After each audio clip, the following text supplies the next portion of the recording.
to that, and that was it. And no one had ever told me that. And instead of looking at where the pain was, I just kind of was curious after my tailor said to me, we need to, you need this on this side and that. I'm like, no, I'm a chiropractor. I'm straight. I'm fit. I'm a former Marine. No, you have it wrong. He's like, here's the measurement. I was like, wow. And then I really looked at it. He was right.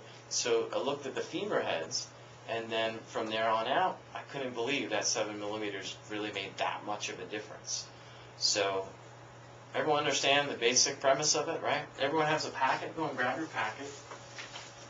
You guys can look at what chiropractic is. In the purest sense, a little information about me on page 5. And then we go on to page 6. In the purest sense, chiropractic is this, okay? Eyes and ears here for just 10 seconds. I'm locating the vertebral subluxation, and when I adjust you, I find these areas that are imbalanced or fixated and stuck. When I unlock those fixations, I free the nervous system of stress, and then your brain can better communicate with your body. That means your organ functions better. That means you are quicker in hand-eye coordination. It means you'll probably breathe better and have better, your lungs will expand better. It means you'll probably have more energy, less stress, endorphin release, you'll probably sleep better. Double-blind studies are already proven that your blood pressure will drop anywhere from 10 to 19 points up to 8 weeks after a chiropractic adjustment. And I can go on and on. But in its basic sense, we're finding these stress points in the body. We're unlocking the subluxation, which is just basically a fixation. And then by doing so, the nervous system can communicate better with your body. You have less stress and you're healthier. That's it.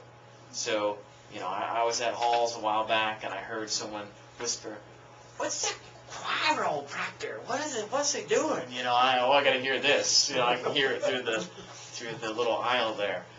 And the other person says, "I don't know.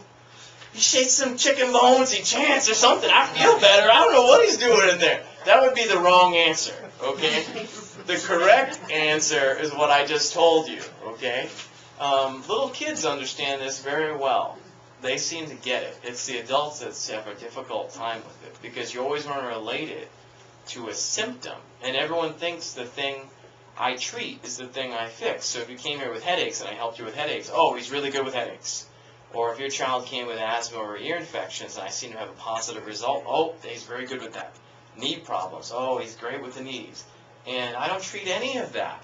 I'm just looking for subluxations and balancing you and letting the body heal itself because you're not walking out the door insulting it under gravity. You can see how silly it is that your beautiful vehicle that you put the black electrical tape over. What happens next? Blow your engine. It starts doing this thing, right? And then you cut the wire that goes to the light bulb. No, now I took care of it. And that's what people do. They're like, now I get really powerful drugs, so I'll take care of this. Pain is the basic way in which your body's telling you there's a problem.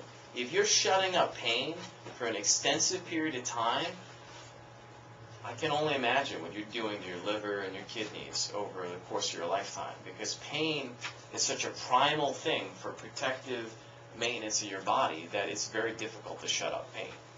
And especially if all you needed was a 7 millimeter lift in your shoe. Pretty crazy. Because gravity is going to continue, it's going to win the war. And then you're going to have surgery. Maybe on your knee, your hip, or your low back. After the surgery, guess what? You're still going to be crooked. And gravity's going to win again. It's just going to be a little higher up this time. So now that you had surgery at L5, now L4 and L3 are going to begin to herniate and fall apart. And that chronic inflammation is going to cause calcium to deposit in the soft tissue tendon insertion. That's going to grow a spur. And it's amazing to me that people don't link up. I have a heel spur. I have a knee problem. My hip kind of clicks. I get tight right here. I mean, the moment you lay on my table, I see all that within 10 seconds. Butt's high here. Foot's turned in. Head's like this. Shoulders like that. I mean, instantly I see that. So, when I'm at the home show this weekend, people think it's like a party trick or something. They'll walk up, I'm like, shoulder pain, headaches, knee problem. How did you know that? I'm looking at you, You see that TV show like The Mentalist, and it's just gathering data, looking at you. It's really not very difficult at all. So in this purest form, like I said, chiropractic, we're just finding what's stuck, we're unlocking it, freeing the nervous system of stress, and you're healthier. It's really that simple. What percentage of people do you think actually see a chiropractor? At least, let's go out there. Let's just say 4 times a year. What percentage of the population sees a chiropractor at least 4 times a year? 2%. That would be great. If it were 2%, that'd be wonderful. I would need 5 doctors in here. It's half of 1%. Do you know anyone with headaches, knee problems, arthritis?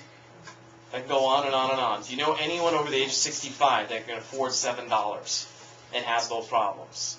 Why aren't they here? You know, you have this whole healthcare system that's coming about. Here's the problem. People are ignorant of what it takes to have true wellness. And it takes hard work. It takes about half hour to an hour of your time every day, at least 5 days a week. That's what it takes. It takes seeing a chiropractor at least once a month.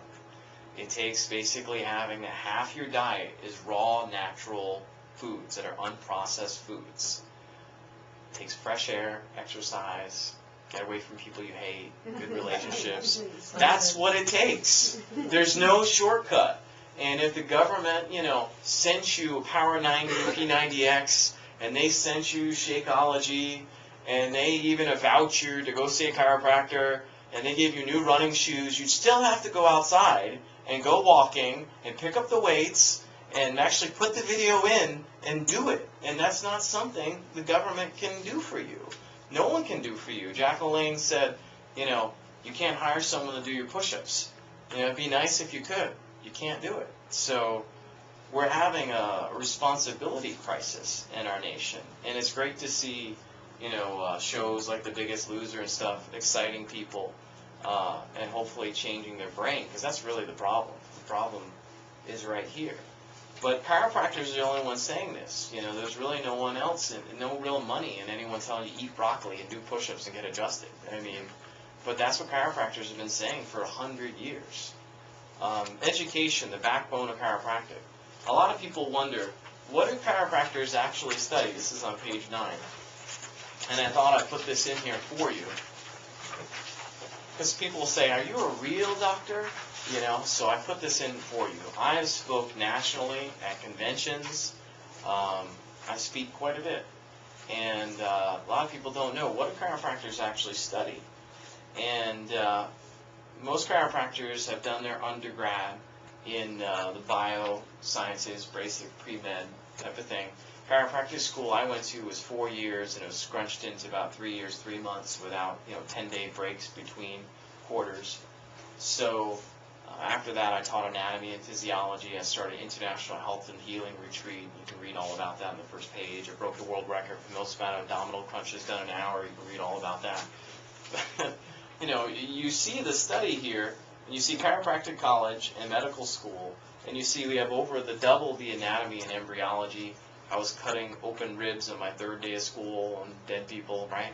So chiropractors basically study the same exact basic sciences all the way up to our internship. And then in the internship, they are doing rounds and learning about meds, and then we are adjusting people and doing our analysis that way. So about the 3rd year is where things really diverge between medicine and chiropractic. But as far as the basic stuff, it's exactly the same. So it's always interesting when someone said, I talked to my doctor, and they said, I can see you. And I said, I know you can see me, because if I didn't think I should see you, I wouldn't see you. I'd send you somewhere else. And the state of Virginia has licensed me to figure out who can I see and who is not a chiropractic candidate. And just to ease your fears on that account, my malpractice insurance runs like $2,500 a year. Your GP's is like $50,000 a year. So you don't have to be a statistician to figure out where the risk